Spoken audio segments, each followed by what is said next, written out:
સમાચાર પાટણથી સામે આવી રહ્યા છે, જેમાં પાટણમાં એલસીબીએ કાર્યવાહી કરી છે। પોલીસે રિક્ષામાં બેસાડી ચોરી કરતી ગેંગ ઝડપી પાડી છે।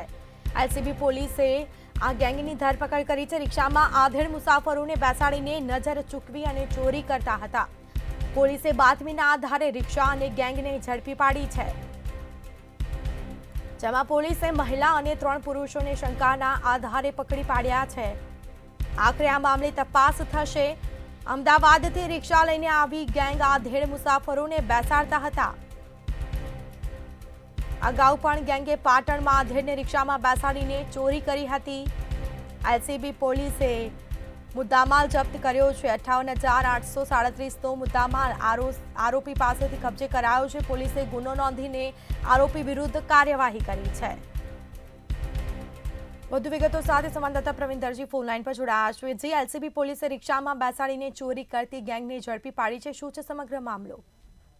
મિત્ર, કહીએ તો પાટણ જિલ્લા એલસીબી પોલીસને એક મોટી સફળતા મળી છે, કારણ કે છેલ્લા કેટલાક સમયથી અહીંયા રિક્ષાઓની અંદર ચોરીની ઘટનાઓ ઘટતી હતી। ત્યારે ચોરી રિક્ષામાં બેસાડીને લોકોને ચોરી કરતી ગેંગ હતી, તેને આજે એલસીબી પોલીસે પકડી પાડી છે। સમગ્ર હકીકત એવી છે કે પોલીસને જે બાતમી મળી હતી અને પીળા કલરની જે હુડવાળી રિક્ષા હતી, તે રિક્ષાની અંદર એક મહિલા અને 3 પુરુષો શંકાસ્પદ હિલચાલની અંદર જોવા મળ્યા હતા, અને જેને લઈને પોલીસ દ્વારા તેઓને ઝડપી પાડવામાં આવ્યા હતા। અને તેનું જ્યારે પકડી અને તેઓની પૂછપરછ કરતા તેમાં ખોલવા પામ્યું હતું કે તેઓ અમદાવાદથી આવ્યા હતા અને પાટણની રતનપુર વિસ્તારની અંદર એક આધેડ વ્યક્તિને આજથી 5 દિવસ અગાઉ તેની ચાંદીનું કલ્લુની ચોરી કરી હતી। જો કે આ ગેંગ હતી તે રિક્ષાઓની અંદર મુસાફરોને બેસાડતી હતી અને ત્યારબાદ પાછળ જે સ્ત્રી બેસેલી હોય કે પુરુષો બેઠેલા હોય તે સિફતપૂર્વક ચોરી કરી લેતા હતા અને ત્યારબાદ તેઓ પલાયન થઈ જતા હતા। આ ઘટનાઓની અનેકવાર આવા કિસ્સાઓ બન્યા હતા, જેને લઈને પોલીસ સતર્ક બની હતી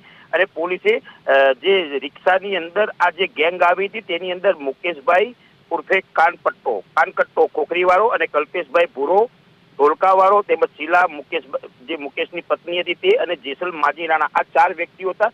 તેઓ ચારે અમદાવાદ રહેતા હતા। તેઓની અટકાયત કરી લીધી છે અને તેઓની પાસેથી તમામ મુદ્દામાલ એટલે કે તમામ જે મુદ્દામાલ હતો 58,837નો મુદ્દામાલ કબજે કરી અને તેઓની વિરુદ્ધ પાટણની જે એ ડિવિઝન પોલીસ મથક છે ત્યાં તેઓ વિરુદ્ધ ફરિયાદ નોંધવામાં આવી છે અને તેઓની વિરુદ્ધ કાયદેસરની કાર્યવાહી હાથ ધરવામાં આવી છે। જી બિલકુલથી તમામ જાણકારી આપવા બદલ આપનો આભાર।